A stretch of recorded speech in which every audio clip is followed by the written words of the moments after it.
नाव तुमचं? मी विठ्ठल झोडगे, कानेडघाट, तालुका जिल्हा बीड येथील रहिवासी असून O2 पॉवर कंपनीचे अधिकारी या गावामध्ये येत असून ते ह्या जी पिकाची नुकसान भरपाई करण्याचा प्रयत्न करीत आहेत.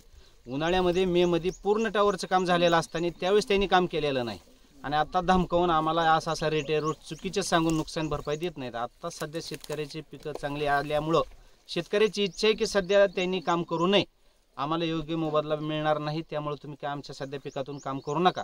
पण ते काय ऐकायला तयार नाही. त्यांनी पोलीस प्रशासनाचा पूर्ण दबाव आणते गावामध्ये आणि प्रत्येकाला दाब टाकण्याचा प्रयत्न करतात. ते जाळीचे गाड्या आणतात, पोलीस आणतात आणि धमकवायचा प्रयत्न करतात. नाहीतर आम्ही असं करू तसं करू, दाब टाकतात, मध्ये टाकू, जेलमध्ये टाकू.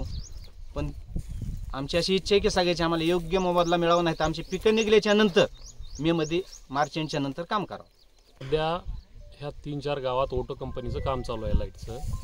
तर शासकीय GR प्रमाणे 35 मीटरची रुंदी आहे नुकसानीला. तर हे 2017चे जुने GR दाखवतात, कुठं 16 मीटर, कुठं 17 मीटर. आणि खरं तर 26 जे टावर इथे उभा केले त्या एका कंपनीनं, तर 26 टावरला प्रत्येकाला वेगळा वेगळा रेट दिला आहे, जे की कोणत्याच शासकीय व्हॅल्युएशनच्या नियमात नाही आहे. शेतकरी हा अनपढ आहे, शेतकऱ्याला कळत नाही, वेगवेगळे शेतकरी बाजूला नेत आहेत. आणि 26 टावरमध्ये एकाही शेतकऱ्याकडे स्वतःचं ॲग्रीमेंट नाही आहे.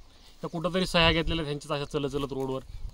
काहीचं तर असा विषय आहे की पैसे अजून मिळाले सुद्धा नाही आहेत, मेमध्ये टावर झाले तर, आणि अजून त्यांचे चेकसुद्धा बाउन्स झालेले आहेत प्रत्येक शेतकऱ्याकडे. असे एक शेतकरी इथं त्यांना फक्त 2,75,000 मध्ये टावर दिले. त्यांची काळी नदीच्या कडीची जमीन आहे, तिचं आज शासकीय मूल्यमापन जर केलं मार्केटच्या हिशोबाने तर आज 20 लाख रुपये एकर जमीन जाते ती. आणि शासनाच्या व्हॅल्युएशन एक 15 लाख रुपये तरी व्हॅल्युएशन निघाल. तर त्याच्या 4 पटच्या हिशोबाने जर टावरला पैसे दिले तर मला त्याचे 10 लाख रुपये व्हायला पाहिजे त्यांच्या नियमाने.